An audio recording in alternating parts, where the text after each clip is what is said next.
Barça. Eh, mon équipe. D'abord, avant de commencer, Fermin est plus fort que Beckham. Et puis notre gardien Joan Garcia est plus fort que Casillas. Ça, c'est les deux trucs d'abord que je voulais dire. On vous a montré ce qu'on appelle une démonstration de puissance. Je vous ai dit ça. Je vous ai dit qu'aujourd'hui, là, la saison commence la semaine prochaine. Donc aujourd'hui, on se doit de vous montrer une petite démonstration de puissance. Ce match d'aujourd'hui, ça vous dit qu'on est prêt. Vous êtes foutus.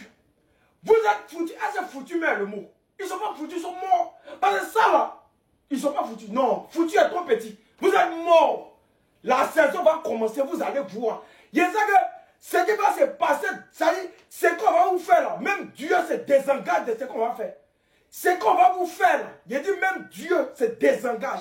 Attendez, la saison va commencer. Pour ça, c'est petit, hein. Ça c'est échantillon. On appelle ça entrer en matière. Ça c'est pour. Mon équipe, vous allez voir. Vous allez voir. Parlez, il n'y a plus trop parler. Vous-même, vous allez constater. Vous allez constater. Si Daniel Mo a vu la pelouse encore, c'est qu'il est devenu jardinier. Une populaire opinion qui ne devrait même pas être un avis impopulaire, Fermin Lopez mérite d'être devant Daniel Mo dans la hiérarchie matin, midi et soir. Si on doit avoir un joueur titulaire au poste de numéro 10, c'est Fermin qui passe devant Olmo. Et tout le monde devrait réfléchir comme ça. Parce que d'un côté, on a un joueur comme Fermin qui donne tout, qui est constant, qui a un sens du but hors norme, qui se bat, qui est au pressing, qui lâche jamais rien. Et d'un autre côté, on a un joueur comme Olmo, qui est talentueux, oui, mais qui est très irrégulier, qui passe presque tout son temps à l'hôpital général de Barcelone. Il peut pas enchaîner 5 matchs. Au bout du 3e match, déjà, il ressent des gènes. J'ai l'impression que son corps ne supporte pas l'intensité en fait. Alors qu'on a quand même dépensé 60 millions d'euros pour lui, hein. Pourtant, Fermin, on l'a enlevé en 3e division. C'est un enfant de la Masia, c'est un Massian. C'est pas un titulaire indiscutable, mais quand on lui donne sa chance, il saisit. Et aujourd'hui encore, haute masterclass. Pendant la première mi-temps, il a été exceptionnel à la récupération, lecture de jeu, passe. Il était dans le tempo, il était dans le rythme, c'était parfait. Tous ses efforts ont été récompensés, il a marqué un doublé. Pour moi, en tout cas, si on doit jouer en 4-2-3-1, c'est lui le numéro 10. C'est lui le titulaire. Olmo, on lui a donné sa chance. On lui a donné sa chance. Mais il n'a pas convaincu. En plus de se blesser énormément, il n'a pas convaincu. Ce pourquoi on l'attendait, il n'a pas fait. Alors que Fermin, désolé, mais il saisit la chance qu'on lui donne. Il est constant, il est plaisant à avoir joué, il est régulier. Pour moi, en tout cas, si Hansi Flick se base vraiment sur la méritocratie, Fermin doit être le titulaire au poste de numéro 10. Et il n'y a pas de débat, il n'y a aucun débat. Si Olmo veut avoir une place de titulaire, il va devoir se battre. Mais pour moi, en tout cas, celui qui doit être devant dans la hiérarchie, c'est Fermin. Olmo, il doit encore prouver. Voilà.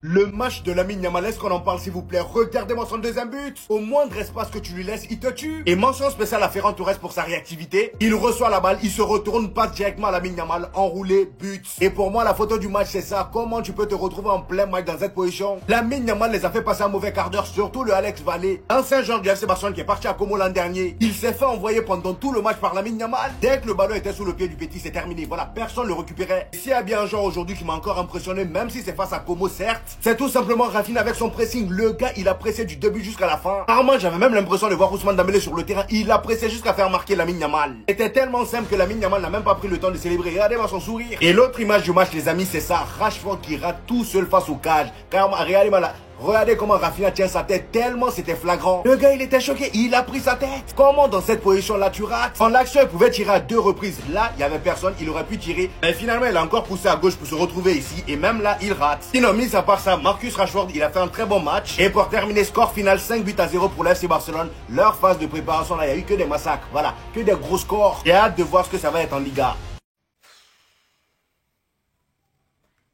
En 45 minutes. C'est 45 minutes seulement. Vous avez déjà encaissé 4. C'est pour ça qu'elle dit maintenant, je ne conspire plus pour rien. Je ne peux pas conspirer pour rien. Une grande équipe italienne comme ça. 45 minutes. Vous prenez 4. 4. Vous jouez contre qui? Et puis vous deux joueurs, c'est les 4, c'est les 5, c'est les... Vous jouez contre qui? Oh non, Seigneur, attention. Ils sont pas prêts pour cette année. Ils sont pas prêts encore. Ils sont pas prêts. À 5 jours de la Liga, on envoie un dernier message à l'Europe. C'est-à-dire, à quelques jours, quelques heures de la Liga, on envoie un message important à l'Europe et à l'Espagne. Ils ne sont pas prêts. Non. Ils ne sont pas prêts pour ça. Non, ils ne sont pas prêts. Ils ne sont pas prêts. Non, ils ne sont pas prêts.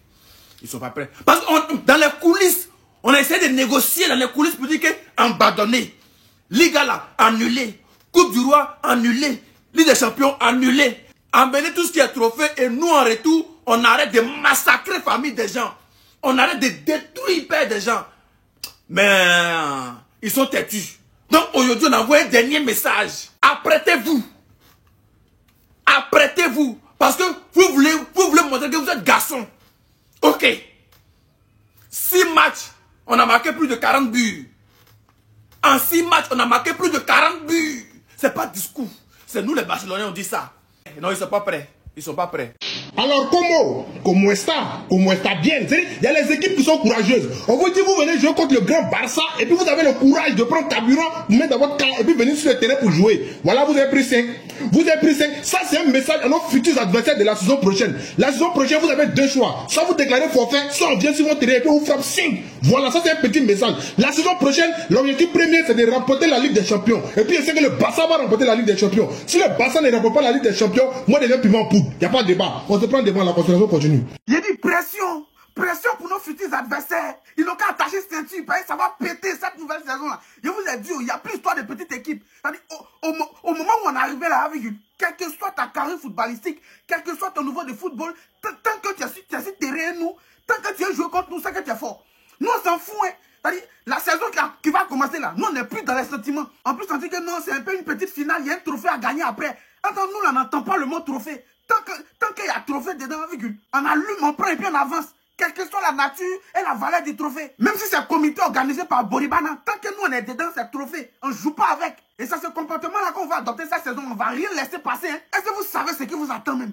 Est-ce que vous avez une petite impression de la charge que nous allons représenter pour vous-même? En tout cas, mes joueurs sont en forme. Ils sont prêts et puis ils sont là. Ils sont prêts là. Ils sont forts et puis ils sont là. Ils sont forts là. Yamal, Rashford, Rafinha. On a dit à ceux-là, on allait faire quoi avec ce vaurien, ce nul-là, ce tocard de Nico Williams là? Équipe, ils voulaient partir là-bas avant qu'ils les allument. Match amical seulement, on les allume. Quand il y a prendre la Ligue des Champions avec Athletic Bilbao ou bien, c'est pas quoi là. Tu rêves ou bien? Belé là, tu as mis ça dans tes narines. Tu n'as pas bu ça normalement. Yamal, le petit, lui, ça dit, il dribble les mogos, on dirait du n'importe quoi. Il joue ballon comme s'il est en train de s'amuser. Le gars, il vous dit, il n'est pas footballeur, c'est le football qu'il est. Maintenant, vous aussi, vous osez nous donner équipe comme. Ceux-là, ils sont en Italie, là-bas, c'est pizza, ils font. C'est macaroni, ils mangent. Ça, là, si c'était avant, on allait avoir pitié, on n'allait pas les gagner fort comme ça. Hein. On allait mettre peut-être 1-0 ou bien on allait faire nul à eux. Mais je vous ai dit ça au début. On n'a plus pitié, il n'y a plus pitié dedans.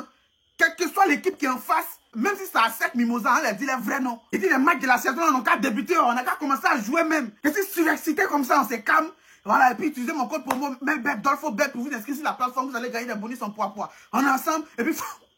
Les gars, si parfois vous vous sentez triste dans votre vie, dites-vous qu'il y a des gens qui détestent ce mec. Ils sont dans la merde pendant 15 ans. Pendant 15 ans, ils sont dans la merde. Victoire 5-0 de la meilleure équipe du monde face à Como pour aller remporter le trophée Gamper. Voilà, ça fait plaisir. On a eu des automatismes, on a eu du flickball, on a eu tout ce qu'on voulait voir. Je tiens à féliciter l'équipe de Como qui m'a choqué dans certaines phases de jeu, qui ont fait des ressorties de pressing, qui se sont procuré quelques occasions qui étaient magnifiques. Du côté du FC Barcelone, pas grand chose à dire. Le hors-jeu était géré. Les joueurs ont fait ce qu'ils avaient à faire, etc. Voilà, il y a quelques personnes qui sont sorties du lot, notamment Fermin. J'ai déjà fait une vidéo dessus. Et sinon, le deuxième, vous vous posez vraiment la question, vous savez déjà. Comme je vous ai dit, en fait, il faut avoir des appuis solides pour détester ce mec. Parce que tu sais que tu vas souffrir pendant encore 10, 15 ou même 20 ans. Mais en fait, moi, ça me fait plaisir qu'il ait des haters parce qu'en fait, ça les incite à allumer leur télé pour regarder Lamine Yamal jouer parce qu'ils attendent sa chute. Et quand ils allument leur télé, ils voient le gamin et ils sont obligés de rien dire, de fermer leur bouche parce qu'ils voient que c'est le meilleur joueur du monde incontestablement. Personne n'est aussi fort que Lamine Yamal au football dans la planète foot à l'heure actuelle et personne ne peut me dire le contraire. Dès qu'il touche la balle, ce qu'il fait, c'est trop choquant. Encore un doublé pour le meilleur joueur du monde, voilà, dans la tranquillité. Il aurait aussi pu faire un doublé de passe D si Ferran et Rashford n'avaient pas bicrave, mais bon, c'est pas grave. Il est toujours là au rendez-vous quand il faut se tâter. Il se met en jambes pour le début de la saison, pour le début du championnat. Il va nous sortir une saison stratosphérique. Ne vous en faites pas pour ça. Et tous les haters de Yamal, je suis de tout cœur avec vous. Parce que vous allez souffrir pendant très très longtemps. Le gamin est venu pour hanter vos nuits, pour vous traumatiser. Longue vie au flickball, vive le flickball. Manita aujourd'hui, mais qu'est-ce que c'est facile. Je sais pas, il n'y a rien de surprenant en fait. En vrai, il n'y a rien de surprenant. Vous-même, vous savez que ça là, c'est comme un jeu pour nous en fait. C'est échauffement quoi. Manita, 5 buts. En fait, c'est une répétition pour nous en fait. Mais j'ai envie de m'arrêter sur quoi? Sur le clean sheet. Aujourd'hui, les cages de Johan Garcia sont restés inviolés et j'ai envie de m'arrêter sur ça. Parce que souvent, même si on marque 10 buts, on va forcément encaisser un faux but. Mais aujourd'hui, on n'a rien encaissé en fait. Donc, voilà. En fait, le truc avec la ligne du hors, je sais que c'est vraiment un couteau à double tranchant. Quand on s'aligne bien, c'est vraiment... C'est fantastique en fait. Les attaquants là, tu vois, ils sont dégoûtés parce que le drapeau s'est déjà levé. Ils n'ont même pas le temps même de faire des enchaînements et tout. Le drapeau est levé, on dit il y a hors-jeu. Mais quand ça marche pas aussi, c'est comme ça, c'est dangereux. Quand ça marche pas aussi, c'est comme ça, on encaisse les triplés inutiles, on encaisse les 4 buts. C'est ça le truc, c'est vraiment un couteau à double tranchant. Parce que quand ça marche, ok, mais quand ça marche pas, c'est dangereux. Fermine. Fermine. Le petit là, c'est lui-là dès qu'on veut vendre. C'est lui-là dès qu'on veut vendre. Non, mais franchement, que dire? Lamine Yamal, je suis désolée. Deux jours, il a critiqué un peu, mais vraiment, le petit a tellement fermé ma bouche. Lamine, tu peux faire tout tu veux, avant t'amuser comme tu veux. Faut faire anniversaire ou on vient pas télé. Tu peux faire ce que tu veux, petit, tu as le droit. Tant que sur le terrain, tu réponds comme ça, tu as le droit de faire ce que tu veux, en fait. Mais l'équipe, il sait pas, il a dit quoi même. Mais tout ce que j'ai à dire, c'est que on n'a rien encaissé aujourd'hui et je suis très contente. Araro Prime, hein? Araro Prime, peut-être que c'est vrai, hein? Mais en tout cas, j'espère que c'est pas pour mettre beurre dans nos yeux et qu'il va continuer comme ça. Donc franchement c'est ça, hein, voilà, on s'est imposé 5, c'est pas... Je sais que ça vous surprend pas en tout cas, moi-même ça surprend personne même, ça surprend personne. Donc c'était un peu ça, vive le football, vive le Barça, vive la Catalogne. Vous avez vu le travail de l'homme que Rafinha fait? Je parle bien sûr du pressing. C'est tellement important dans cette ère moderne du football. C'est pas l'attaquant le plus impressionnant des trois, mais il fait le travail le plus important. D'ailleurs, les buts, ils viennent de là. Le pressing qu'il fait, c'est lui la première ligne de pressing.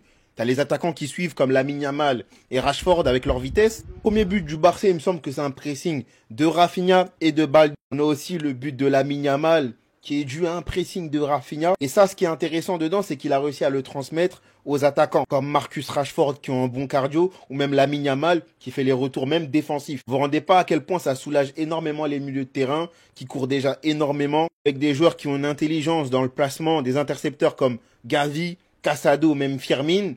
Ça empêche les équipes adverses de casser des lignes. D'où l'importance du pressing collectif des trois attaquants de devant. Marcus Rashford a été très intéressant sur la première mi-temps, auteur d'une passe décisive. Il aurait pu également être buteur. Je sais pas ce qui s'est passé, il a manqué le cadre, mais ça n'enlève en rien sa première mi-temps qui est incroyable sur le pressing et surtout il fait sa passe D. Victoire 5-0 du FC Barcelone pour son dernier match amical. Et de quelle manière s'il vous plaît? Clean sheet, t'as un vrai gardien, t'as un effectif pour faire tourner, pour se faire plaisir. L'équipe monte en puissance depuis le premier match de préparation. Mais Fermín Lopez s'il vous plaît. Oh non Fermín, provoque Gavi autant que tu veux, c'est bon ou pas? Fais autant de postes que tu veux. Pied droit, pied gauche, Real Madrid, comme, peu importe l'équipe, bon de la tête.